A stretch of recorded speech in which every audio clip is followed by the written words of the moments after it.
Hello' guys, good morning. এয়া মোৰ আন এটা ব্লগলৈ আপোনালোক সকলোকে স্বাগতম জনাইছোঁ।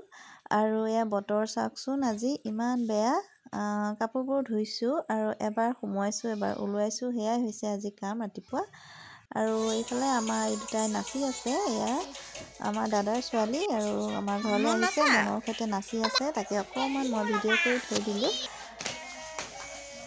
আমাৰ মনে নাচিব নাজানে, তাৰ উৎপাতহে কৰি আছে। সি ধুনীয়াকৈ নাচিছে আৰু তাইকো নাচিব দিয়া নাই ভালকৈ। আৰু এতিয়া আহিলোঁ ভিতৰলৈ। ৰাতিপুৱাই ল'ৰাজনে দি থৈ গ'ল ফ্লিপকাৰ্টৰ পৰা। তো চাই লওঁ কি আহিছে।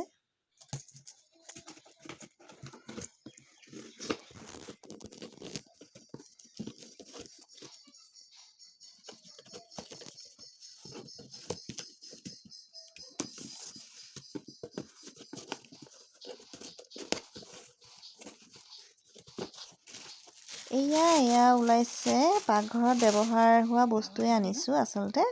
আৰু আমি যিহেতু শ্বপিং কৰি থকা হয়, ছুপাৰ কইন্সবোৰ জমা হৈ থাকে, তো সেয়াই। আৰু ইয়াৰ দাম হ'ল 210 টকা। আমি ক্ৰয় কৰোঁতে বহুত কম দামতে ল'ব পাৰিছোঁ ছুপাৰ কইন্সৰ জৰিয়তে। আৰু বস্তুটো সঁচাকৈ বহুত ভাল। ইয়াতে আপুনি যিকোনো বস্তু চাকিব পাৰিব, শাক চব্জিৰ পৰা আদি কৰি নুডলছ জাতীয়। তো আৰু এয়া আমাৰ মানুহ, তাই বিহু নাচিব যাব ওলাইছে। বিহু কৰ্মশালা হৈ আছে আমাৰ ইয়াতে। ক'লা ড্ৰেছ দিছে, ধুনীয়া লাগিছে। কেনেকৈ নাচা তাত? হা? মই এতিয়া একেবাৰে ৰাতিহে ভিডিঅ' কৰি আছোঁ। এয়া ৰাতিৰ ভাত বনাব আহিছোঁ। এইফালে আলু আৰু বিলাহী মই কুকাৰত সিজিব দিছোঁ। আৰু এয়া মাছ আনিছিলে, মাছ নিমখ হালধি সানি ফ্ৰাই কৰিম এতিয়া। আৰু চাই থাকক আজিৰ ভিডিঅ'টো। মাছ ফ্ৰাই কৰি আছোঁ, আলু বিলাহী সিজিলে। আৰু পিঁয়াজ আদা নহৰু এইখিনি মই একেবাৰে কাটি থৈছোঁ। লৰালৰিকৈ বনাই লওঁ, মন যিহেতু দিনত খোৱা নাই।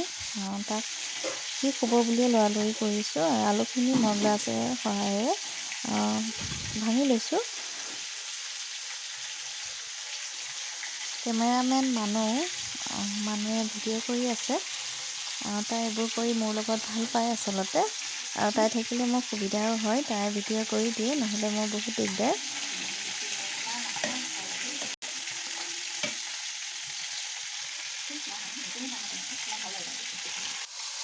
এয়া মাছ ভাজি আছে।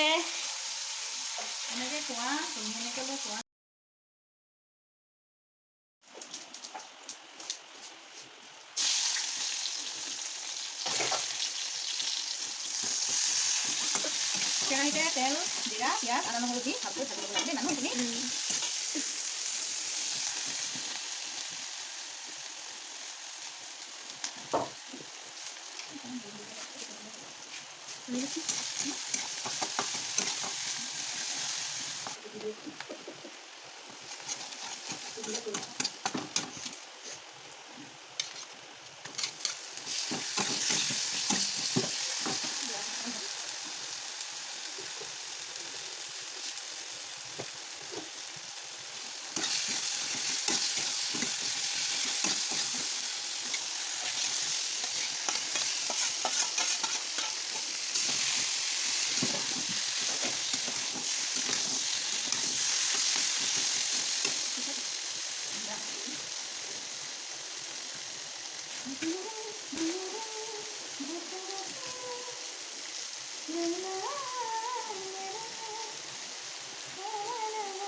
এতিয়া দিবা নে?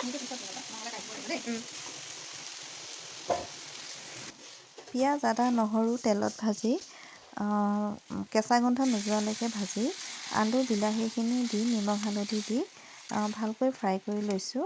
আৰু তাতে অলপ অলপ পানী দি, যিহেতু সিজাই থোৱাই আছিলে, ইমান ফ্ৰাই কৰাৰ প্ৰয়োজন নাই। আৰু এনেকৈ এবাৰ বনাই খাব, সঁচাকৈ বহুত ভাল লাগে খাই। মই সাধাৰণভাৱে বনাইছোঁ, আৰু আপোনালোকেও নিশ্চয় বনাই খাব। আৰু এফালে জুই জ্বলিয়ে আছিলে, সেয়েহে মই মাছখিনি তৰকাৰীত দি ইয়াতে উতলিবলৈ দি থৈ দিম, খাবলৈ সোৱাদ হ'ব। আৰু এতিয়া মই দেখুৱাব ওলাইছোঁ, কাপোৰ এযোৰ লৈছিলোঁ, তো দেখাই দিওঁ, আপোনালোকৰ কেনেকুৱা লাগে ক'ব। গৰম দিনত পিন্ধিবলৈ ভাল হ'ব, সেয়ে আপোনালোককো দেখাই দিওঁ। মানুহ দেখাই দিয়ে। পাতল হালধীয়া, আচলতে খুব কম ৰঙৰে আনিছোঁ মই। গৰম দিনত যিহেতু এনেকুৱা কাপোৰ পিন্ধিবলৈ মন যায়, সেই এইযোৰ কাপোৰ মই লৈ ল'লোঁ ভাল লগা বাবে। আপোনালোকৰ কেনেকুৱা লাগিছে জনাবচোন।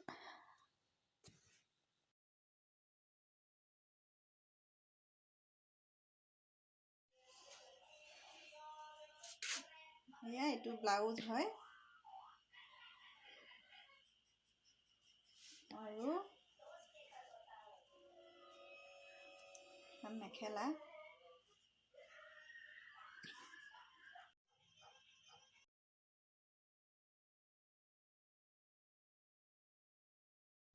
আলু, বিলাহী, মাছ তৰকাৰী ৰেডি হৈ গ'ল। এতিয়া আমি ভাত খাই লওঁ, তাৰপিছত আকৌ লগ পাই আছোঁ।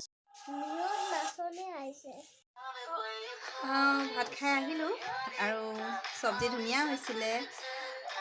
এতিয়া 10টা বাজি পাৰ হ'ল আৰু ভাত পানী খাই বাচন ধোৱা নহ'ল আৰু যিহেতু বতৰ বহুত বেয়া, বাহিৰত বতাহ বৰষুণ দি আছে। আমাৰ ইয়াত দি আছে, হয়তো সকলোতে নিদিবও পাৰে। আৰু এতিয়ালৈকে আমাৰ মন খোৱাই নাই।